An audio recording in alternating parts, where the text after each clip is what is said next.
Hey, we both know what it means to be underestimated, to have others try to dim what they don't understand. But instead of shrinking, we learn to stand taller. This is what happens when girls stop apologizing for taking up space. Today, part 2 of my conversation with my Gen Z, meet Gen X, the beautiful Gigi. Hi guys, Hey. hi AkuyeDede. Hello, sweetheart. So we're doing part 2 here. We're continuing this spicy conversation. Interesting conversation. You and I went through similar things. Right. I went to Achimota and I was seriously bullied in Achimota. The ills of being an outspoken girl The child ills of in being Ghana. an outspoken person. And one of my cases, one of the girls, they tried to kill me actually. Yeah, they tried to push me out of a window. They got kicked out of school. One of the things they said to me when they managed to lure me into a room, they said to me, you think you're so beautiful, you walk, the minute the looks thing came in, that's when they lost me right in there. You walk around the school like you own it. It took me a while to understand them. Right. It didn't break me though. But when they were bullying me and they had seniors, men, boys in there, they wanted me to cry. I didn't cry. I managed to break free and ran out to the Achimota police station where I got a taxi and went home. It's when I saw my mom that I broke down and cried. I didn't let them see me sweat. Right. Okay, so you've shared before that you were bullied. Right. What did that teach you about your worth? I think, okay, bullying in itself is it's a whole cumbersome conversation. Yeah, supposed to In itself, demoralize you, yes, supposed to change you. Supposed to. Heavy on the supposed to. There you go. That's the operative word. So you remember we were talking about what's it called? The looks, like what you mentioned right now with the looks thing. That the moment someone attempts to like bully me and then looks comes into question, I'm like yeah, I turned off my mind. Like, yeah. We are both looking at the same person. Like you can't bully us about looks. Like no, you can't.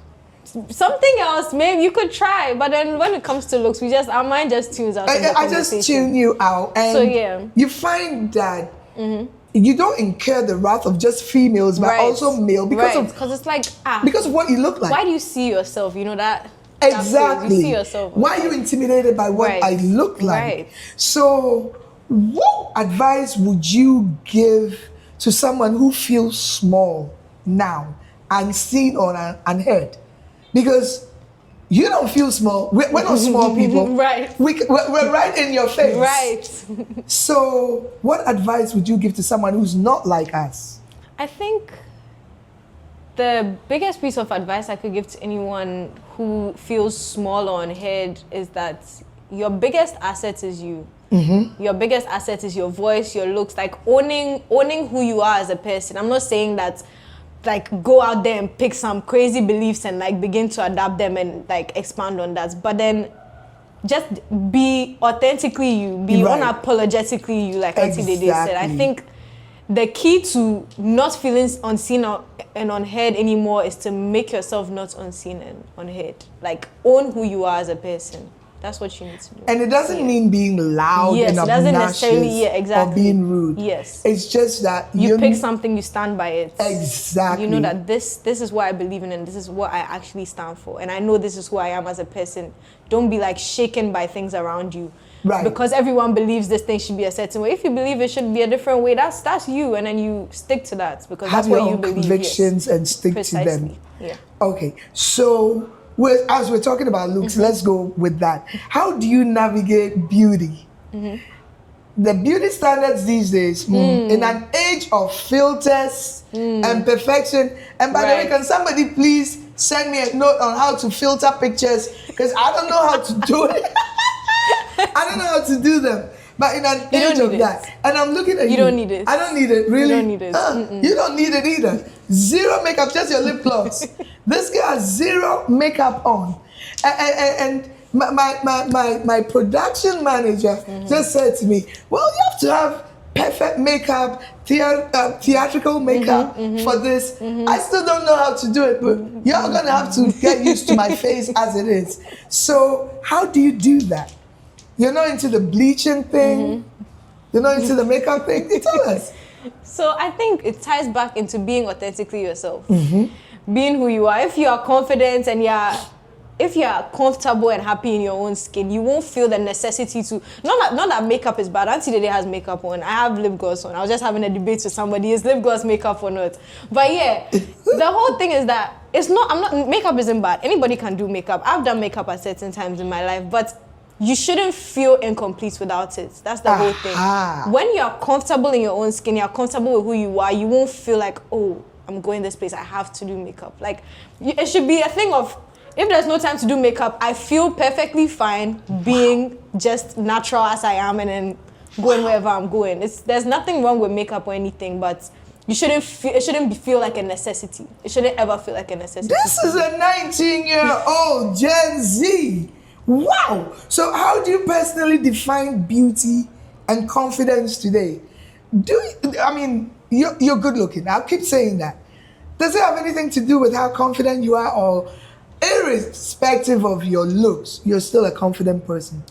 I feel like the whole thing is, at the end of the day, I'm comfortable and I'm confident in who I am as a person. Right. Outside of my looks. I'm confident in my mindset. Because you're very intelligent too. Thank you.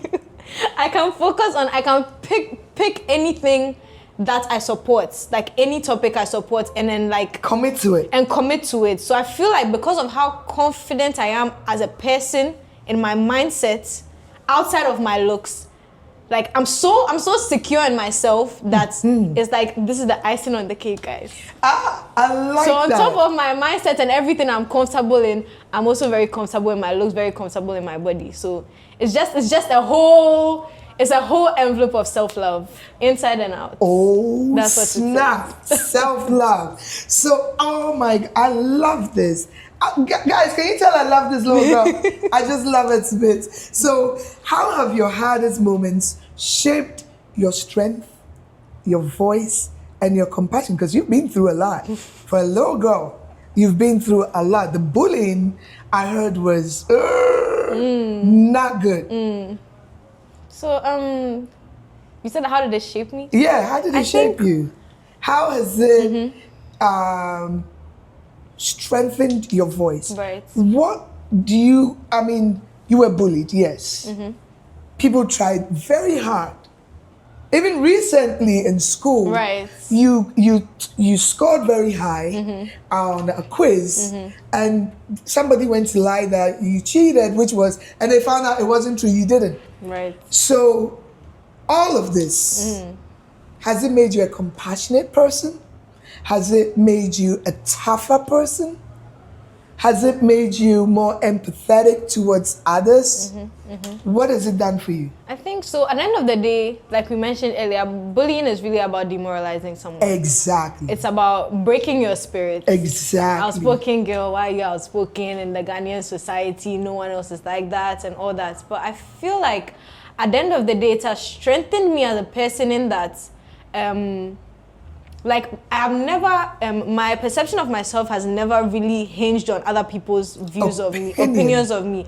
But I think as a result of all the bullying, that was strengthened. Like after that, like there was literally a day in like the 8th grade I sat down, and in the 9th grade I sat down and I just sat down and I was with myself and I was like, wait, they're saying this and this and this. But that's not me. Like that was literally all the realization was. Yeah, and I just sat down and I'm like, they're saying it, but I've not done it. So you haven't done anything like that. It's not me. Yeah. So it was just a moment of realization that who I am is who I am, not who people they want you to who be. Who people want you to be, what people label you as, what they want you to believe you are. You are never that.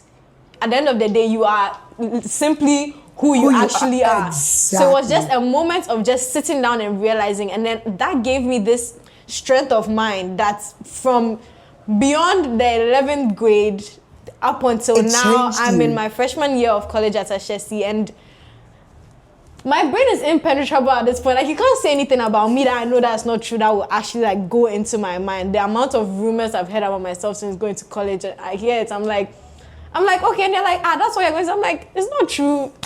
What more do you want me to do? Like, you can perceive me. Yeah, exactly. The confidence in myself. You can perceive me in a certain way. At the end of the day, I'm not that way. That's all that matters. I love you for that. This is you telling us you're not seeking validation from any external sources. You're not seeking their approval.